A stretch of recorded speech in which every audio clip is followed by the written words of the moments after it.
Assalamualaikum warahmatullahi wabarakatuh. Perkenalkan, kami dari kelompok 8 mendapat urutan presentasi kedua akan menjelaskan tentang peranan dan proses manajemen risiko. Pertama, di sini saya Yanenda Julistrianti NIM terakhir 006 akan menjelaskan tentang pengertian dari manajemen risiko. Risiko adalah sesuatu yang mengarah pada ketidakpastian atas terjadinya sesuatu peristiwa selama selang waktu tertentu yang mana peristiwa tersebut menyebabkan suatu kerugian, baik itu kerugian kecil yang tidak begitu berarti maupun kerugian besar yang berpengaruh terhadap keberlangsungan hidup dari suatu perusahaan. Risiko pada umumnya dipandang sebagai sesuatu yang negatif, seperti kehilangan, bahaya, dan konsekuensi lainnya. Kerugian tersebut merupakan bentuk ketidakpastian yang seharusnya dipahami dan dikelola secara adaptif oleh organisasi sebagai bagian dari strategi, sehingga dapat menjadi nilai tambah dan mendukung pencapaian tujuan organisasi tersebut. Untuk dapat menanggulangi semua risiko yang mungkin terjadi, diperlukan sebuah proses yang dinamakan manajemen risiko. Di sini, manajemen risiko adalah segala sesuatu yang berkaitan dengan kegiatan keamanan yang bertujuan untuk menjaga harta benda dan personel perusahaan terhadap kerugian yang disebabkan oleh berbagai gangguan. Dengan demikian, kegiatan manajemen risiko mencakup semua tindakan untuk memberikan ketenangan jiwa yang dibutuhkan oleh seluruh personel perusahaan, mencakup pemilik, pimpinan, dan karyawan perusahaan. Pada dasarnya, manajemen risiko adalah penerapan fungsi-fungsi manajemen dalam penanggulangan risiko, terutama risiko yang dihadapi oleh organisasi atau perusahaan, keluarga, dan masyarakat. Jadi, manajemen risiko mencakup kegiatan merencanakan, mengorganisasikan, memimpin, mengordinasi, dan mengawasi program penanggulangan risiko. Manajemen risiko didefinisikan sebagai suatu model logis dan sistematik dalam identifikasi, kualifikasi, menentukan sikap, menetapkan solusi, serta melakukan monitor dan pelaporan risiko yang berlangsung pada kegiatan, aktivitas, ataupun proses. Assalamualaikum warahmatullahi wabarakatuh. Saya Fauziah Nurul Mutmainah dengan NIM terakhir 002 akan melanjutkan presentasi dari teman saya sebelumnya. Jenis-jenis resiko. Menurut Munawaroh, resiko dapat dibedakan menjadi dua jenis, yaitu adalah resiko berdasarkan sifat dan resiko berdasarkan kemunculannya. Resiko berdasarkan sifat dibagi lagi menjadi dua jenis, yaitu adalah resiko spekulatif atau spekulatif risk. Resiko ini adalah resiko yang disengaja ada agar di lain pihak dapat diharapkan keuntungan-keuntungan yang lebih besar. Dan yang kedua adalah resiko murni atau pure risk. Resiko murni adalah resiko yang timbul dari suatu sistem yang tidak disengaja dan memiliki dampak kerugian bagi perusahaan.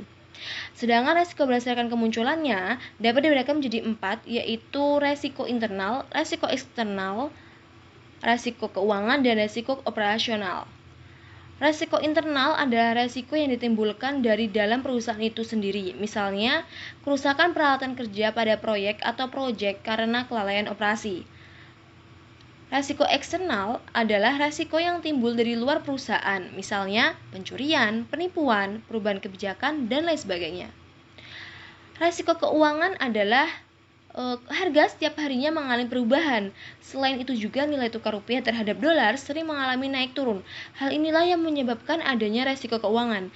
Jadi, resiko keuangan adalah resiko yang timbul karena adanya faktor-faktor ekonomi dan keuangan seperti perubahan harga, tingkat bunga, mata uang, dan lain sebagainya. Yang terakhir adalah resiko operasional. Resiko operasional adalah resiko yang timbul di luar resiko keuangan. Faktor-faktor yang menyebabkan adanya resiko operasional dapat berasal dari manusia, mesin, dan alam. Oleh karena itu, resiko operasional sering dijadikan fokus utama suatu perusahaan dalam mengontrol manajemen resiko. Assalamualaikum warahmatullahi wabarakatuh. Saya Rizky Partini akan menjelaskan tentang proses manajemen risiko. Risiko bisa menimpa suatu perusahaan, maka perusahaan tersebut akan mengalami kerugian dan bisa mengakibatkan kehancuran dari perusahaan tersebut jika tidak mengelola risiko dengan baik. Cara bagaimana mengatasi risiko yang seharusnya ditangani setelah sumber risiko diidentifikasi serta telah diukur besar risiko tersebut. Selanjutnya, memilih teknik yang tepat dalam menangani risiko. Proses manajemen risiko diantaranya yaitu yang pertama, perencanaan. Perencanaan manajemen risiko bisa dimulai dari menetapkan visi, misi, dan tujuan yang berkaitan dengan manajemen risiko. Kemudian dilanjutkan dengan menetapkan target, kebijakan, serta prosedur yang berkaitan dengan manajemen. Setelah misi dan kebijakan serta prosedur yang umum ditetapkan, maka selanjutnya yaitu menyusun kebijakan serta prosedur yang lebih khusus atau spesifik. Yang kedua yaitu pelaksanaan. Pelaksanaan dari manajemen risiko ini berkaitan dengan kegiatan operasional sebuah perusahaan atau sebuah bisnis. Manajemen risiko pada dasarnya dilakukan melalui proses-proses sebagai berikut. Yang pertama, identifikasi risiko.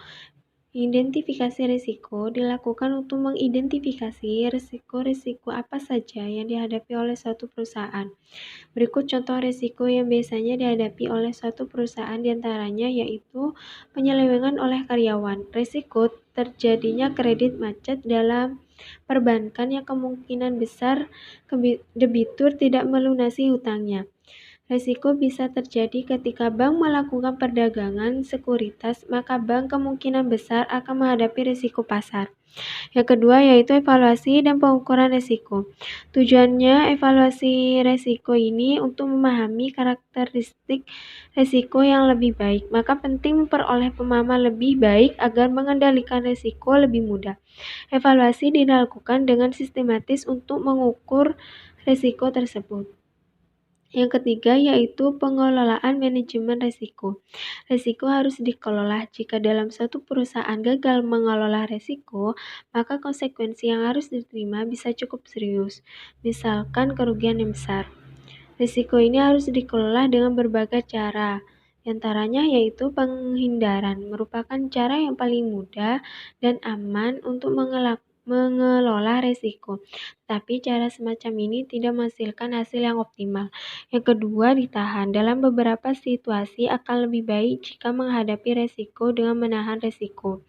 Yang ketiga, transfer risiko. Jika perusahaan tidak ingin menanggung risiko tersebut, perusahaan tersebut bisa mentransfer risiko tersebut ke pihak lain yang mampu lebih menghadapi risiko tersebut.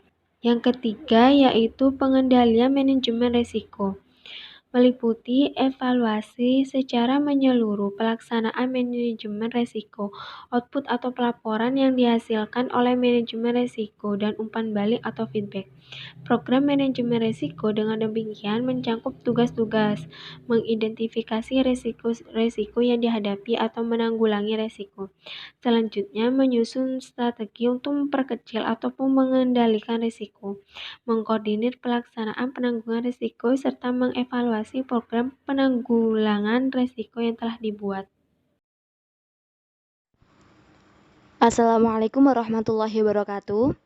Saya Fauziah Nurul Mutmainah dengan NIM terakhir 002 akan melanjutkan presentasi dari teman saya sebelumnya. Peran manajemen risiko. Setiap perusahaan atau instansi memiliki target agar suatu tujuan dari instansi tersebut terpenuhi. Agar mencapai target tersebut, suatu perusahaan akan menyusun berbagai cara atau strategi yang akan menunjang targetnya. Strategi yang telah disusun memiliki dua potensi, yaitu keberhasilan dan kegagalan. Strategi yang berhasil memiliki dampak baik bagi perusahaan, yaitu perusahaan akan mendapat keuntungan dan targetnya yang telah ditetapkan akan tercapai. Sedangkan kegagalan strategi memiliki dampak bagi perusahaan adalah kerugian. Kerugian tersebut dapat mencederai target perusahaan. Oleh karena itu, maka diperlukan sebuah manajemen risiko untuk menahan atau meminimalisir kegagalan suatu strategi. Sehingga manajemen strategi menjadi bagian terpenting dari pelaksanaan sistem manajemen sebuah perusahaan atau instansi. Manajemen resiko diharapkan dapat menuntun suatu perusahaan untuk perkembangan perusahaan ke depannya atau forward looking. Berikut manfaat dengan adanya penerapan manajemen resiko pada suatu perusahaan, yaitu yang pertama adalah melindungi pekerja, bisnis, dan semua pihak dari kerugian. Yang kedua, menjamin keberlangsungan suatu usaha dengan meminimalisir resiko dari berbagai strategi yang mengandung unsur bahaya. Yang ketiga, meminimalkan biaya yang digunakan untuk menanggulangi hal-hal yang tidak diinginkan suatu perusahaan. Yang keempat, memberikan rasa aman bagi semua investor yang menanamkan sahamnya di perusahaan tersebut. Yang kelima, meningkatkan pemahaman dan kesadaran bagi semua pihak yang terlibat dalam perusahaan atau instansi. Dan yang terakhir, memenuhi persyaratan perundang-undangan yang berlaku di Indonesia. Saya Rizky Bertini, NIM 135, akan menjelaskan tentang nilai-nilai Islam dalam bisnis dan praktek manajemen risiko. Di dalam berbisnis, sangat penting menerapkan nilai-nilai Islam di dalamnya, seperti maslahah yang merupakan nilai Islam yang menjadi dasar mendirikan bisnis, yang ditujukan untuk kesejahteraan sosial bagi umat. Selanjutnya, untuk menjadikan fondasi diterapkannya nilai-nilai Islam lainnya dalam pengelolaan bisnis. Barokah merupakan nilai Islam yang ingin dicapai dalam bisnis. Nilai-nilai ini menjadi pilar bagi kokohnya bangunan bisnis Islami dengan fondasi maslahat dan beratap barokah.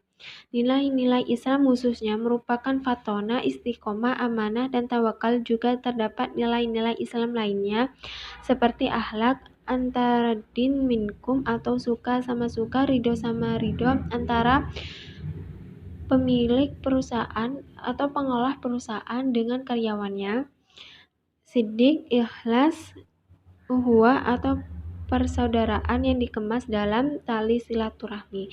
Implementasi akhlak dalam bisnis adalah etika bisnis yang merupakan pilar bagi kokohnya bangunan bisnis Islam.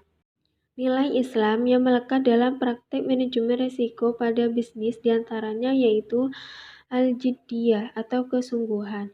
Yang ketiga yaitu al-indibat atau kedisiplinan. Yang ketiga ummalah atau pemberdayaan tenaga kerja. Maka untuk meminimalisirkan risiko harus diikuti dengan hal-hal yang harus dilakukan. Di antaranya yaitu al-fariyah li al-tanfidz, artinya sebagai merespon dengan segera atau cepat terhadap segala kemungkinan risiko yang muncul. Yang kedua, quwwatul al-iradah, artinya kemampuan yang tinggi untuk menanggulangi risiko yang terjadi. Yang ketiga, mutsabaroh ala al-amal, artinya yaitu tidak berhenti bekerja atau tekun bekerja. Dapat dikatakan ketika selesai mengerjakan pekerjaan yang satu, maka dilanjutkan mengerjakan pekerjaan yang lain. Yang keempat, sakihirul amkinah, dapat dikatakan sebagai mengerahkan potensi yang dimiliki setiap karyawan untuk memenuhi tujuan dari bisnis yang didirikan secara maksimal. Yang kelima yaitu mukhalabatul idzar, dapat dikatakan mengalahkan uzur, artinya bersungguh-sungguh dalam mengerjakan suatu pekerjaan dan tidak mudah menyerah menghadapi segala rintangan yang ada. Maka demikian dapat dikatakan bahwa sebagai dasar dalam berbisnis dan praktek manajemen risiko, nilai-nilai Islam memberi pengaruh praktek manajemen risiko pada bisnis yang beroperasi. Maka hal ini akan menjadi masalah bagi semua karyawan-karyawan maupun pihak-pihak yang berhubungan dengan perusahaan tersebut. Terima kasih kepada teman-teman yang telah menonton video kami. Kurang dan lebihnya kami mohon maaf. Wassalamualaikum warahmatullahi wabarakatuh.